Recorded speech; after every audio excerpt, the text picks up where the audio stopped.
Hi,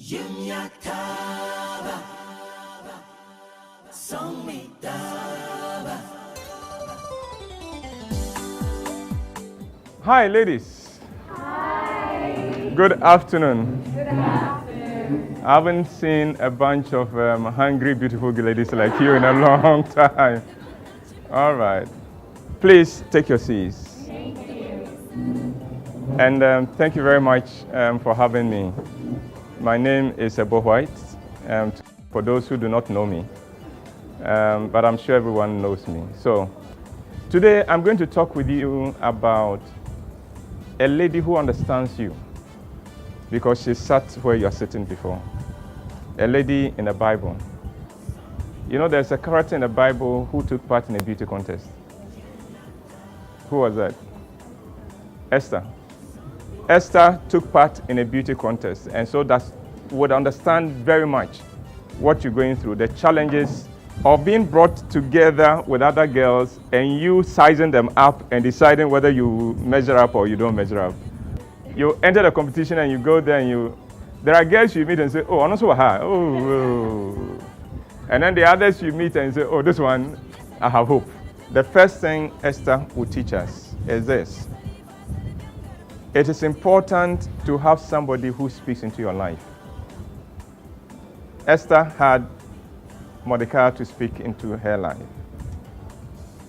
Being beautiful is a gift. That is true. But that is not all. You've got to get someone who speaks into your life. It could be a parent. Unfortunately, not all parents these days are sensible, unfortunately. So then you have to adapt somebody else outside your home.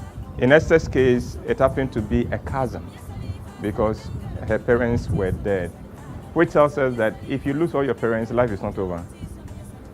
The second thing that Esther will teach us is that humility makes you even more beautiful. Humility makes you even more beautiful. I have a term that I use.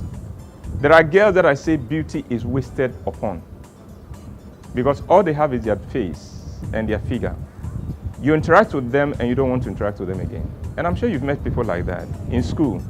Esther went into the competition with all these girls, but she was the only one who submitted herself to the people who were handling them, who would ask their view and seek their advice and would do as they say. I wish that your beauty will be the kind of beauty that comes from inside, so that people interact with you and they don't want to move away. The other thing Esther will tell us, who have you used your beauty to serve? Beauty is a gift. None of you, there's nothing you did to be beautiful. Is there? Is it the food you ate? Who are you using your beauty to help, to bless? Esther used her beauty to help her people. She used it to support a cause much bigger than herself and her position. And when a beautiful girl lives only for herself, because you know there are cliches in life. One of the cliches in life, which I pray that it will not be true of any of you, is that the more beautiful a girl is, the more selfish she is. The more self-absorbed she is. The more vain she is. That's the perception out there. And in many cases, it is true. But I hope that in your case, that will not be the case. That you will take this gift God has given to you and use it to serve people. Use it to reach out to people. And Shirahu will make you more beautiful. Do you understand me? And humility won't take away from your beauty. It will make you a lot more beautiful to many people. The final thing I want to share with you from Esther, again from Esther, be strategic with your words. Sometimes, and I'm sure many of you have experienced this, that when ladies are upset, they speak by heart. Even when they have a good case. You find that when people sit down to arbitrate the case, you have to apologize. And yet you know you were hurt. You were the one who was hurt. Esther hated the guts of the man who had sold them. And yet he invited him to join the king for the buffet she had put together twice. And on both occasions, did not show her disgust with the man, even though she was so mad with him. There are some of your handlers who take a look at you and decide they don't like you. It's a human thing. They may even prefer somebody else, and you know it. That from the way they are handling this is their favorite. But don't show them attitude. Then you play their game. Pretend you don't know that you are not their favorite. Don't corner them and say, you wait. When I win, you will see. I know you don't like me. I know you don't like you. No. You've given him the advantage. Play it cool. There will be a time to speak to that person. Last point. There is life after beauty pageant. Only one person will come through. We know that. Unless by some miracle we put you all together into one girl, then we shall all win. But that's not going to be. One girl will win. One of my grand aunts was the first person to win Miss Ghana from Elmina. Yes. So I know this competition. I know what it does to people. I know what doors it can open. But I'm here to tell every one of you, if you have come this far, you don't need this competition to open doors for you. You will be all right with or without a crown. Can you say that? I'll be all right with or without a crown. I'll be all right with or without the crown. I'll be all right with or without a crown. I'll be all right with or without the crown. With or without the crown, I know I'm beautiful. With or without the crown, I know I'm beautiful. God bless every one of you. Amen. In all your endeavors, in everything you do, remember you came this far. And don't ever look down upon yourself. God bless you. I wish you all the best. Thank you very much.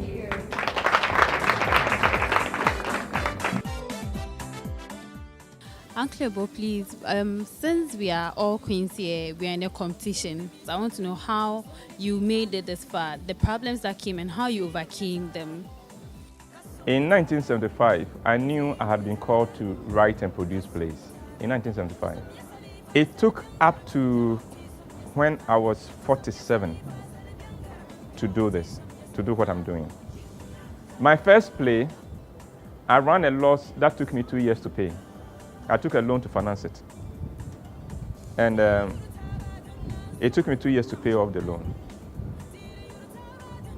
That was Devil's Wife. My second play, I was driving a Skoda Octavia, a brand new Skoda Octavia, white. I sold that car to finance the production. The car did not come back. It was my third play, Wedding Behind Closed Doors, that I broke even. I sank in 11.2 million cedis, and I got back 11.5 million cedis. And I remember that day when I went home and checked the gate, the box office takings, I just screamed, God, if you won't bless me, don't bless me. What is this? I put in 11.2, you give me 11.5, so that you sit on your throne and say, you bless me. If you won't bless me, don't bless me. But there was something inside so strong. Something inside that said, keep going. Now, from each of the failings, I moved forward. I didn't shrink. I didn't retreat. My first play was at the Art Center. That got me the loss. My second play was at the Christ the King. That devoured the Skoda Octavia. My third play was at a banquet hall, where I broke even. Then for my fourth play, I heard distinctly the voice of God saying, the Spirit of God saying, go to the National Theatre. And while the guy was booking me for the day, it was in September, the Spirit of God said, tell him you'll do 2 shows. So I asked him, Prosper, if if I'm going to do 2 shows, would you charge me extra? And he said, nobody has done 2 shows here. It won't work.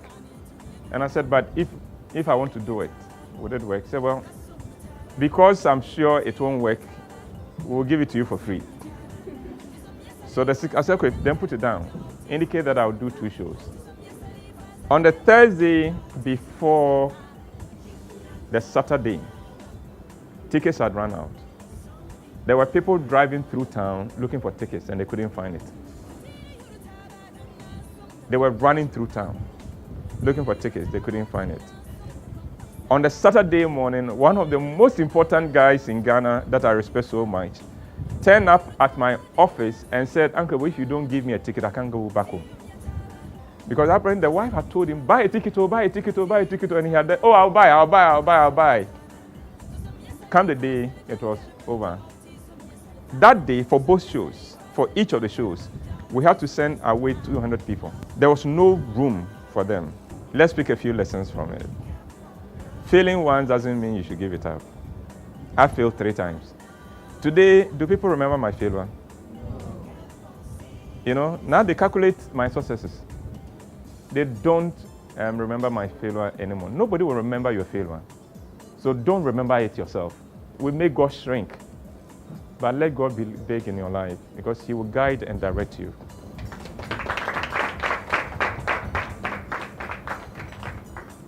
I recently graduated with a degree in creative and professional writing, and one obstacle I faced during my course was writer's block. Sometimes it would go on for 2 or 3 days and I would have nothing to write at all. I want to know whether you experienced this obstacle and how you overcame it. When you are too close to an idea, it will never come. Ideas will reveal themselves at their own pace, not at your pace. So give yourself time and be patient. And the offer I've made, I'm serious about. That I'll hear from you.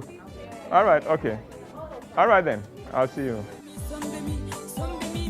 Uncle, on behalf of these beautiful contestants and queens here, would love to say thank you for coming over today to mentor us. We are really, really inspired by whatever you said today, and we are going to put it at the back of our heads. Thank you so much. Thank you. Thank you. Thank you very much.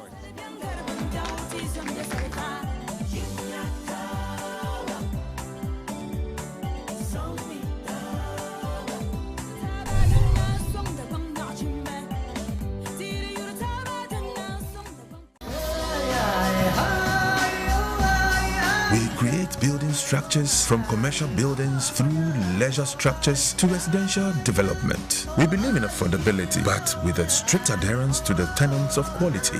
We are committed to your pleasure and satisfaction. We are inspired by your desire.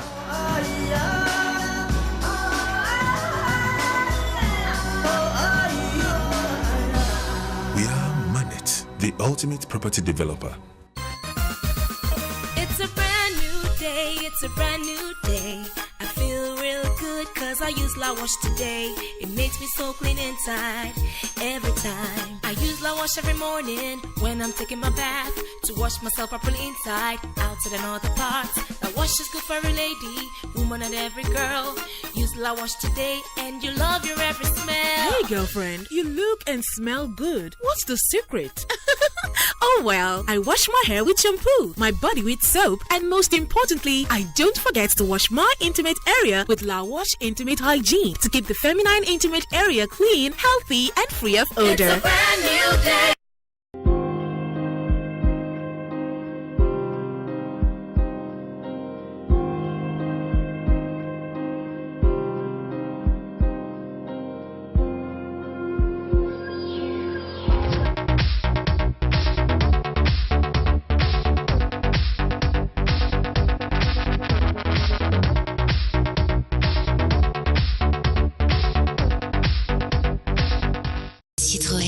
Creative Technologie. Miss Ghana 2015 is proudly supported by FC Beauty Clinic, Akosombo Textiles, Pippers Health Center, Frytol, Capture Photography, Unique Floral Center, Oak Plaza Hotel, Forever Easy, Special Eyes Mineral Water, Global Dream Serviced Apartments, Imperial General Assurance, Magnum Force Security, Hotties, Lucky Herbal, Digital Innovation, Royal Nick Hotel, Ultimate Advertising, Explainer DC, Papa's Pizza, DPP Outdoor. Hello everyone, my name is Delali Antoinette Kemabor and I'm a contestant for Miss Ghana 2015, and here are my fellow contestants. Okay, so today we are meeting with the past queens.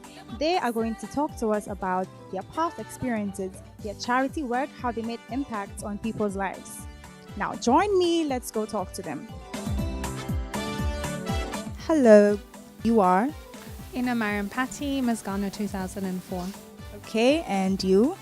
Ifia Uswama for Miss Ghana 98. I am Manuela Media Edu, Miss Ghana 1995. Well, Miss Ghana has been a lifetime experience. It wasn't just for a year, and I have no regrets whatsoever.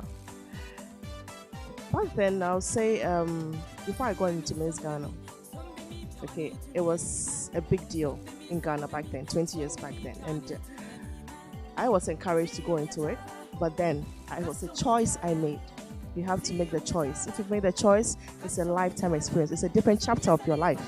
You must be ready for it. So I made a choice. I said, no, let me go for it, because I had an intention, what I wanted to do, to impact lives in society, to contribute my quota in society. So I went into Miss World, which was a whole total different experience. It was about 88 ladies from all over the world. It's not just about tiaras and crowns and all the glitz and glamour, but it was a learning experience. I learned a lot, different cultures. Fortunately, I won an award for the most beautiful formal gown.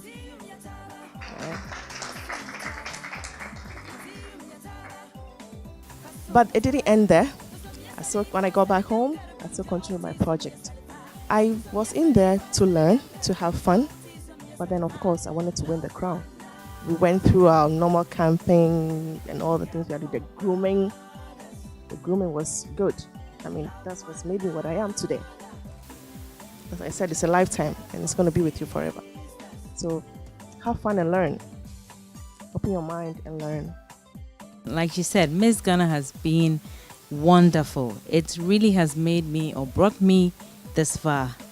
Back then, it was the ultimate. Every young girl's dream to be crowned Miss Ghana. And it was an eye-opener. It just changed everything for me. It just changed everything for me in the sense that overnight I was a household name. Overnight I had to be an adult. I had to take on responsibilities. And overnight I got to do what I really wanted to do, to help people. I won Miss Ghana and went to Miss World in Seychelles. And here I would say something. You probably were toddlers then. Fortunately, unfortunately for me, and I'll say this, I tripped on stage. Yes. I tripped on stage, and it was, I think, the first time Miss Ghana was being shown live. Wasn't easy. The good thing was it made me stand out. I mean, thereafter, I would go anywhere and people were like, oh, you, I know you. Nobody remembered the other contestants. This is your time. And you have something in you that can take you far. Just believe in yourself. And it doesn't matter who wears the crown. You are all winners. It shouldn't stop you from being friends. It shouldn't stop you from doing what you really want to do. This is it. This is the real deal. Your life starts from here. It doesn't end after Miss Ghana. It's just starting. So have fun.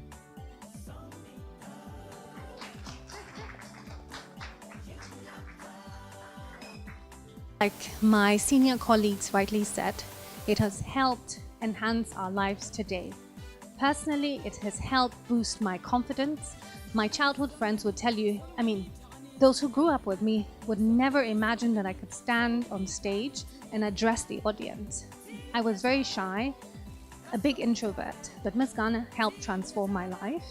Miss Ghana helped open doors of opportunity for me, not just here locally in Ghana, but internationally. I got the opportunity to study in London and work in London. You'll be amazed at the fact that on your CV, if you talked about the fact that I was Miss Ghana and this is what I achieved, people want to listen to you and not the other person. When you're applying to study for your masters, not just in the UK, anywhere else, people want to know what you've accomplished aside the academic record, okay?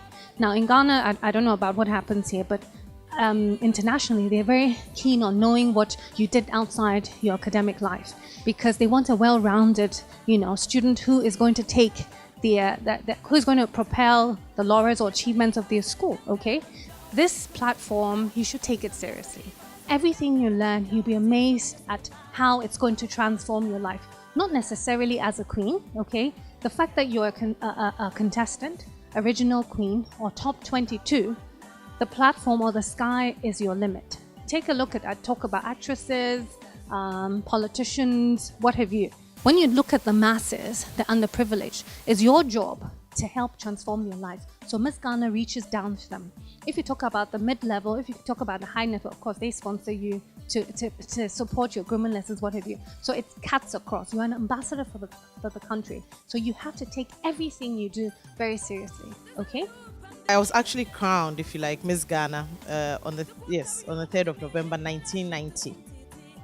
And I was in second year university then, University of Ghana. I actually tried out, and we used to go from region to region then. The contests were in every region. And when I looked at the Accra, the previous year, the contestants for Accra, I just thought, no, I don't qualify here. So with a name like Jogbenuku, where else to go by the Volta region, right? So I went to the Volta region to contest. And I won there. There were two of us, of course, two for every region.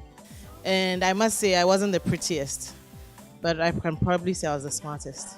I hated trotros. I didn't have enough money for taxis. I wanted a car. So I entered and I won a car. That was it. It was after the fact that I realized, it's not just about a car. It's not quite a lottery. There's actually a title which you have to live up to. And that was difficult for me because I wasn't, and if there's any of you here, I don't think I see any of you like me. If there's any of you here who doesn't feel like you're glamorous, you're a model, don't worry. You might be the one who will win. 25 years on, am I glad I did Miss Ghana? Of course I am, because it opens doors for you. But it doesn't keep the door open. Because it opens the door for you, you get in, but you've got to prove that you deserve that door open. And you deserve to sit at that desk or that table. But my headmistress, when I was speaking to, as I got here, because we went to a Wesley Girls thing before I came, she said to me, enjoy yourself, but keep your integrity. And on that note, I'll stop.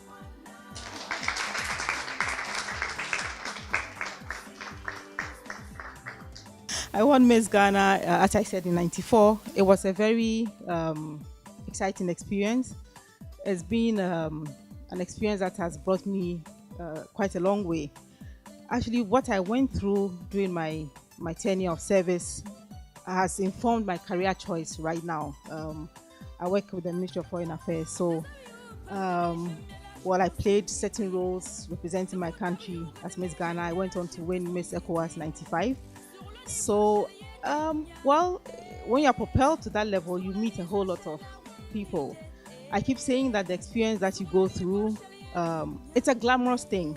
I mean, anybody can put it anyhow. It's a glamorous thing, but it goes with a lot of hard work. As Miss Ghana, you go ahead, you dine with royalty, but of course, you have to come down to a level as well where you can also scrap the gutter. And when it comes to the glamorous part of dining with royalty, you have to accept it and do it to the best of your abilities. During your reign as Miss Ghana, I would like you to share a few challenges you had with all of us. We are curious to know. I was a very shy girl, extremely shy. And it was actually Miss Ghana that brought me out of my shell. So going to places and being able to keep my head up high, was a challenge for me. Secondly, I had a challenge with raising funds for charity, which I took upon myself with the organizers to do as my project work. So it was a challenge going to companies and seeking for, how it's difficult to ask for money. People they might want to date you to give you assistance. But then I had to, think of where I was coming from, because the men will come. The advances, they will come at you. You must know how to approach it. Like Bridget said, keep your integrity. The challenge also was you want a car. And previously, the previous queens before us, when they won a car, Goyle would give them fuel for a year. And then when it got to me, I don't know what went wrong. Or they didn't negotiate it or something like that, but it stopped coming. But those were some of the challenges. I think another one was, like I said, for me, I thought it was win the car and go. I didn't realize there were other responsibilities. So once there was a fundraiser in Lebanon House. I don't know if that place is still there. There's a place called Lebanon House, and I was supposed to go and help, raise funds. And then they started by saying, okay, who will dance with Miss Ghana?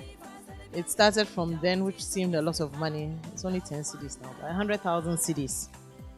And 100,000 cedis, somebody would dance with me. Then it came down to 80,000, then 50,000, then 20,000. Then I started thinking, you know what, you're cheapening me now.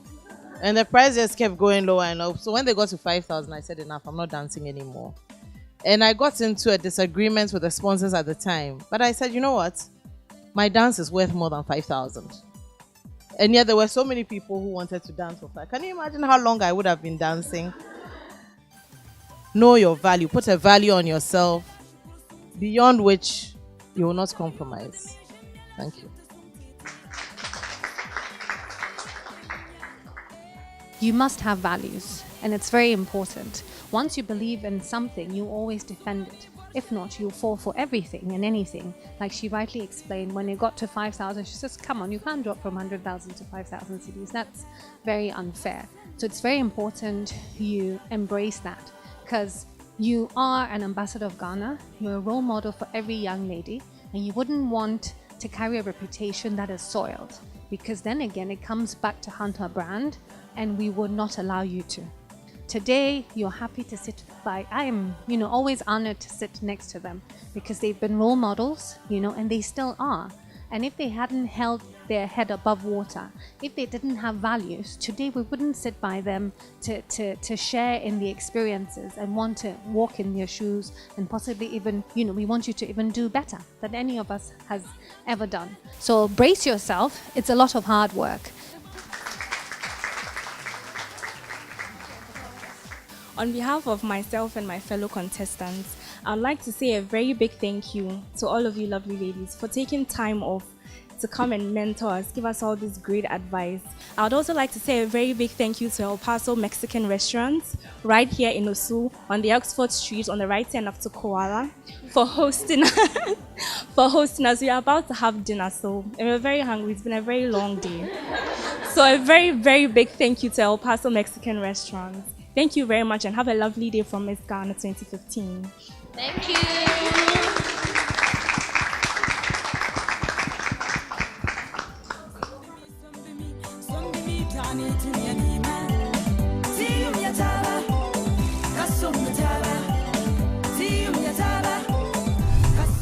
Miss Ghana 2015 is proudly sponsored by Manette Properties, La Wash Intimate Hygiene, Citroën from CFAO Ghana, IPMC Ghana, Holiday Inn, and Atlantic Hotel.